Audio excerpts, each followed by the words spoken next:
law terminologies for CA and CS in Tamil part 3.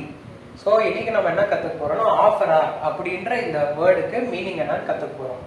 So ஆஃபரார்னா யாரு நம்ம Indian contract ஆக்ட்ல பார்ப்போம். ஆஃபரார்னா யாருன்னா ஏன்ற ஒரு பர்சன் பி கிட்ட நான் உங்க வீட்டை 50 லட்சம் ரூபாய்க்கு வாங்கிக்கிறேன் அப்படின்னு சொல்லி கேட்கிறாருல. ஃபர்ஸ்ட் ஒரு விஷயத்த நம்ம வாங்குறோம், அந்த வீடை வாங்கணும்ன்றது ஓகே.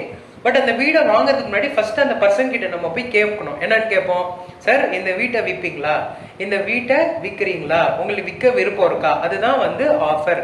அப்படி இல்லைன்னா நான் உங்க வீட்டை வாங்கிக்க விரும்புறேன், எவ்வளவு லேக்ஸ்க்கு நான் வாங்கிக்க விரும்புறேன் அப்படின்னு நம்ம சொல்றதுதான் நம்ம என்னன்னு சொல்றோம்னா ஆஃபர்னு நம்ம சொல்றோம்.